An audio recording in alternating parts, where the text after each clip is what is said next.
but still we have fundamental differences between these religions. And so how does Islam deal with its own differences within the Abrahamic traditions, and secondly, with the wisdom traditions, which seemingly are very different in their portrayal of God? Islam would argue that actually religions do not contradict Islam, nor do they contradict each other.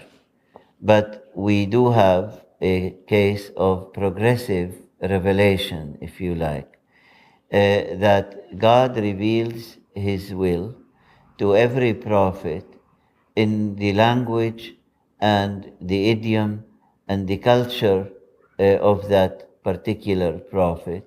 And even though, for instance, the Torah of Moses was revealed to Moses and through him to the ancient Hebrews, it was binding on all those who knew about it until the coming of Jesus and the gospel.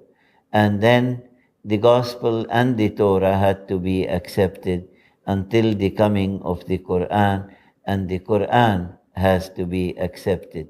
What the Quran was calling for is an ecumenism of religious faiths. But Muslims actually did not go that way.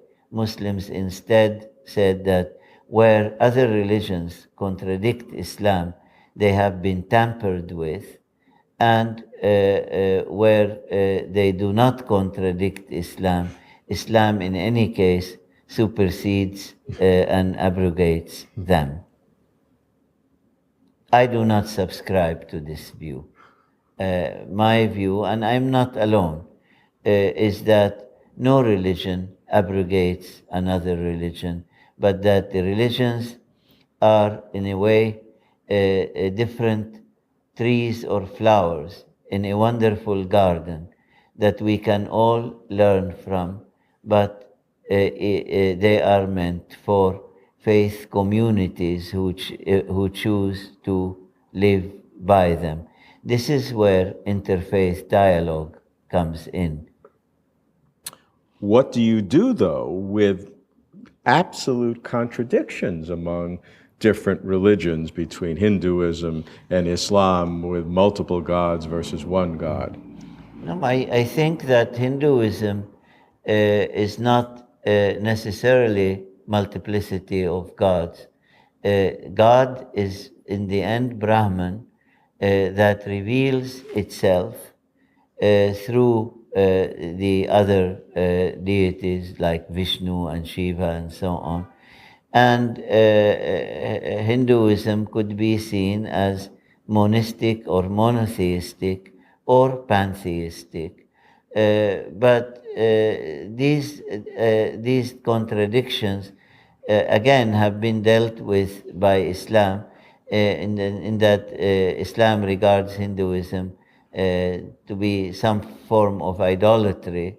Islam accepts Judaism and Christianity with reservations, but not other religions as they exist now. But Judaism, Christianity certainly does not accept Muhammad as the prophet. That is an obvious difference. Yeah. And that is an issue with which I deal a great deal, both in my writing and also in dialogue meetings with particularly Christian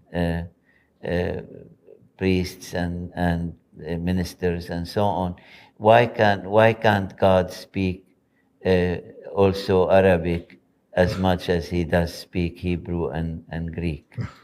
There is, though, an issue I want to deal with briefly before we move away from this comparative perspective, and that is the issue of salvation.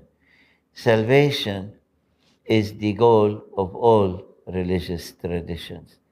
In Hinduism, it's called moksha. In Buddhism, nirvana. Both imply salvation out of existence. And in this, the wisdom traditions are very different from the Abrahamic monotheistic traditions, where salvation is a transformation of all of existence into, quote, the better existence. In all religions, there is an idea of the fall. Even in Hinduism, we live in Kali Yuga now, the kind of dark age. But for Hinduism, moksha or salvation is for the Atman, the individual soul, to merge into Brahman, the ground or source of all being. In Judaism, salvation is the coming of the Messiah, the Messianic age. In Christianity, is the second coming of Christ to save and to judge. In Islam, it is when God will inherit the earth and all that is on it. So one form or another of the kingdom of God is what is looked for. And so salvation then in the wisdom traditions is individual, while in the monotheistic tradition is universal.